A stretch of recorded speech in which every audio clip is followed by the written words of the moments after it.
যাকে ভালোবাসছেন তাকে কাছে পাওয়ার জন্য, অর্থাৎ আপনার প্রিয় মানুষ, আপনার ভালোবাসার মানুষ, আপনার স্বামী, আপনার স্ত্রী, আপনার এরকম ভাবে যাকে পছন্দ করেছেন, যাকে বৈবাহিক জীবনে আবদ্ধ করতে চাচ্ছেন, এই ব্যক্তিকে আপনার দিকে আকৃষ্ট করার জন্য, আপনার দিকে এরকম ভাবে মনোবাসনা তার থাকার জন্য আপনি আজকের তদবিরটা করবেন ইনশাআল্লাহ তাআলা। আসলে আমার প্রত্যেকটা এই আপলোড করা ভিডিওগুলোর মধ্যে, আমলিয়াতের মধ্যে, তদবিরাতের মধ্যে আমি এই কথা বলে থাকি, আপনারা অবশ্যই আল্লাহর উপরে বিশ্বাস করবেন, ইয়াকিন করবেন।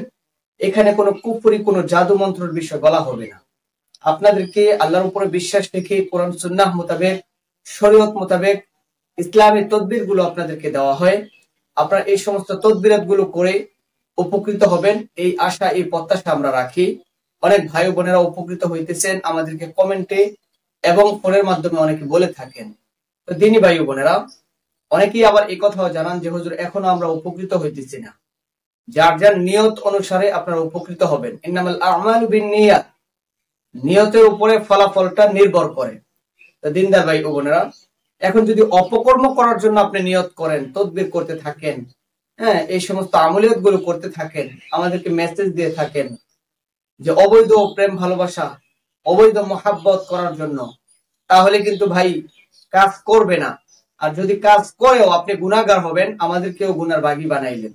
এই জন্য আপনাকে বলতে চাই, আপনি আপনার সম্পর্ক, সহি সম্পর্ক যেটা শরীয়ত সম্বোধন করে, স্বামীকে ভালো বানানোর নিয়তে, সন্তানকে ভালো বানানোর নিয়তে, হ্যাঁ, আপনার প্রিয় মানুষকে ভালো বানানোর নিয়তে, তার মহাব্বত আপনার দিকে আকৃষ্ট করার নিয়তে আপনি এই তদবিরাত গুলো করবেন ইনশাআল্লাহ।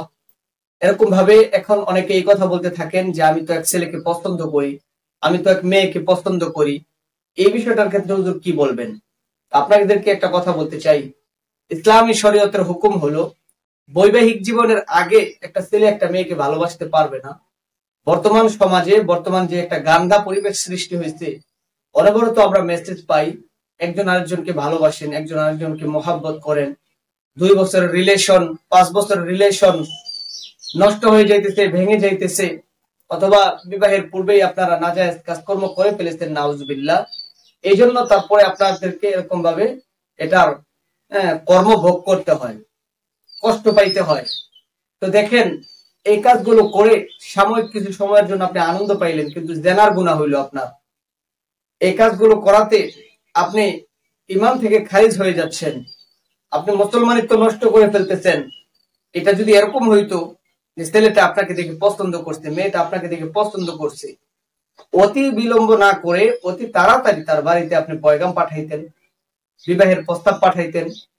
যে ছেলে আপনাকে পছন্দ করে সে অবশ্যই বেফানা হয়ে যাইতো আপনাকে বিবাহ করার জন্য। আপনি তাকে বিয়ের আগেই সবকিছু দিয়ে দিয়েছেন, সবকিছু করে ফেলেছেন। এই ছেলেটা তো আর আপনাকে আর আগের মতো করে দেখবে না, তার যেটা হাসিল করা সেটা হয়ে গেছে। এরকম অহরহর ঘটনা আমরা দেখতেছি, শুনতেছি, খবরের পাতায় আমরা পড়তেছি। জীবনটা শেষ করে দেয় শেষ মুহূর্তে এসে, ছেলেটাও জীবন শেষ করে দেয়, মেয়েটাও জীবন শেষ করে দেয়, একজন আরেকজনকে পায় না। এই জন্য বলতে চাই দিনদার ভাই ও বোনরা, শরীয়তের আওতাধীন হয়ে যান, কোরআন সুন্নাহ মোতাবেক আমলগুলো, দিক নির্দেশনা গুলো মেনে আপনারা চলেন। আমাদের চ্যানেলের মধ্যে প্রতিনিয়ত ইসলামী শরিয়া মোতাবেক বিভিন্ন আমলিয়াত সম্পর্কে আপনাদেরকে ভিডিও দেওয়া হইতেছে, তদবির গুলো দেওয়া হইতেছে, এগুলো আপনারা ফলো করেন। আজকের যে তদবিরটা একটু আপনার মনোযোগ সহকারে কথাগুলো শুনবেন, এতে করে আপনাদের ফায়দা হবে। ফায়দার জন্য একটু কথাটা বেশি বলা হয়। আপনারা কি করবেন, যারা এই সমস্ত কাজের মধ্যে ফেঁসে গেছেন, আমরা অনেকের কথাই শুনতে পাই, অনেক ভাই বোনেরা আমাদেরকে বলে থাকেন, হুজুর এই মেয়েটাকে ছাড়া তো আমি বাঁচতে পারবো না, এই ছেলেটাকে ছাড়া তো আমি বাঁচতে পারবো না, আমার কি করণীয়? তা আপনি এই তদবিরটা আজকে করেন, তার সঙ্গে কোনো খারাপ কাজের মধ্যে লিপ্ত হবেন না, আল্লাহর কাছে আকুতি মিনতি করবেন, আজকে থেকে নামাজ শুরু করবেন, 5 ওয়াক্ত নামাজ বান্দা হইয়া নামাজ পড়বেন না, আপনি আবার সাহায্যের আশা করেন না, নামাজ পড়বেন না, সাহায্যের আশা করেন। ভাই একটা কথা বলি, আমাদের এই তদবির গুলো করে আপনি যদি উপকৃত হন আলহামদুলিল্লাহ, উপকৃত না হইলেও আমি বলি আলহামদুলিল্লাহ। কেন? আপনি তদবির জগতে আসলেন এবং নামাজ শুরু করছেন, এ তো একটা শুকরিয়ার বিষয়, আপনি 5 ওয়াক্ত নামাজ ধরতে পারছেন। এইখানে আপনি বুঝবেন, ইয়া আইয়ুহাল্লাযীনা আমানুস্তাঈনু বিস-সাবরি ওয়াস-সালাহ, আল্লাহ বলছেন নামাজের মাধ্যমে বান্দাকে আল্লাহ সাহায্য করেন।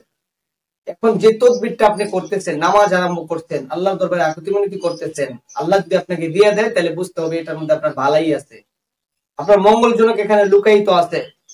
আর যদি আল্লাহ দেখেন দিল না, আপনাকে 40 দিন পার হয়ে গেছে, তদবির করলেন, নামাজ আদায় করলেন, আল্লাহর কাছে চাইলেন, আল্লাহ আপনাকে দিল না, আপনি ইমানদার হয়ে এখন আপনার দাবি হলো এটার মধ্যে আমার ভালাই আছে, আমি এত চেষ্টা করার পরেও, আল্লাহ যেহেতু বলছেন চেষ্টা করলে আল্লাহ সফলতা দান করে, আমি চেষ্টা করলাম আমার সফলতা আসলো না, এটার মধ্যে আমার ভালাই লুকায়িত আছে, আল্লাহ আমার জন্য ভালাই করছে, আমার জন্য যেটা ভালো ওইটাই আল্লাহ করছেন, আলহামদুলিল্লাহ। ইমানদারের আশা আকাঙ্ক্ষা হবে এরকম।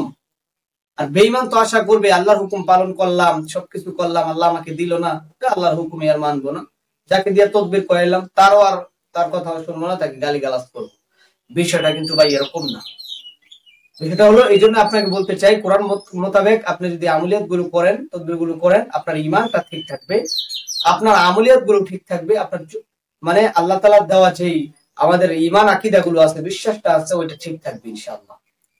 তো আজকের তদবিরটা তারা করবেন যে ভাই বোনেরা ফেসে গেছেন, প্রেম ভালোবাসা করছেন, মহাব্বত করছেন, কিন্তু সে আপনার দিকে আকৃষ্ট হইতেছে না, আপনার কাছে আসতেছে না, আপনাকে মনে করে না, এই বেটাকে এই বেটিকে আপনার দিকে আকৃষ্ট করার জন্য আজকের এই তদবির করবেন। স্বামীকে স্ত্রীকে আপনার দিকে আকৃষ্ট করার জন্য আজকের তদবিরটা করবেন। খুবই গুরুত্বপূর্ণ কার্যকরী তদবির, একেবারে সহজ।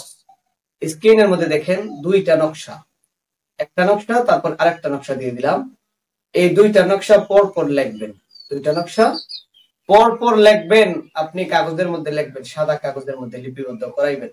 আর এই কাজগুলো করাইতে হয় দিনদার, পরহেজগার, সুন্নতওয়ালা, আমলওয়ালা ব্যক্তিদের মাধ্যমে, ঠিক আছে? তারা করলে পরে দেখা গেছে অতি তাড়াতাড়ি আপনার ইমান আকীদা, আপনার আমলিয়াত যদি ঠিক থাকে, আপনি ফলাফল পাইতে বেশি দেরি লাগে না। সর্বোচ্চ সময়সীমা হলো 40 দিন। তো দিনই ভাই বোনেরা, এই নকশা দুইটা লিপিবদ্ধ করে এইটাকে পেঁচাইবেন, লম্বা করে পেঁচাই নেবেন। আর এটা করতে হবে কি বার বলেন তো? শনিবারে করবেন, শনিবারে, সপ্তাহে একদিন শনিবারে করবেন এই কাজটা, প্রত্যেক শনিবারে করবেন, করতে থাকেন, দেখেন না কি হয়। নামাজটা পড়তে থাকেন, শরীয়তের হুকুমগুলো মানতে থাকেন না, আল্লাহর কাছে চাইতে থাকেন, আল্লাহ পরিবর্তন করে দিলে সেকেন্ডের ব্যাপার এটা।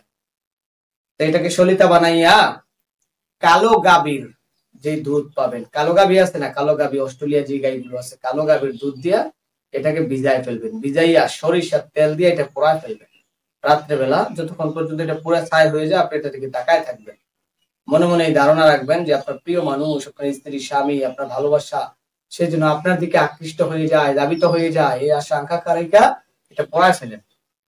এইভাবে আপনি প্রত্যেক শনিবারে কাজটা করেন, আল্লাহর কাছে চান, 5 ওয়াক্ত নামাজ পড়েন, কোরআনের উপরে বিশ্বাসী হন, আমলিয়াত গুলো ভালোভাবে করেন, আল্লাহর কাছে চাইতে থাকেন, দেখেন আল্লাহ আপনাকে দেয় কিনা, আল্লাহ আপনাকে দেয় কিনা দেখেন, আল্লাহর কাছে চাইয়ে দেখেন।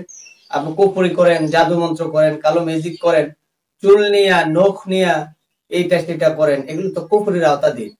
এই সমস্ত কাজ থেকে আল্লাহ হেফাজত করেন। দিনদার ভাই বোনেরা, আমি আশা করি আপনাদেরকে বিষয়টি বুঝাইতে পারছি। যদি ভালো লাগে আমাদের চ্যানেলের সাথে থাকবেন, নিত্য প্রয়োজনীয় ইসলামিক বিধিবিধান সম্পর্কে জানার জন্য, বোঝার জন্য আমাদের চ্যানেলের মধ্যে আপনারা কমেন্ট করবেন ভিডিওর নিচে, আপনাদেরকে ওই তথ্যগুলো দেওয়ার চেষ্টা করব। আল্লাহ আমাদেরকে সহি পন্থা অবলম্বন করে বুঝার, আমল করার তৌফিক দান করেন, আমিন।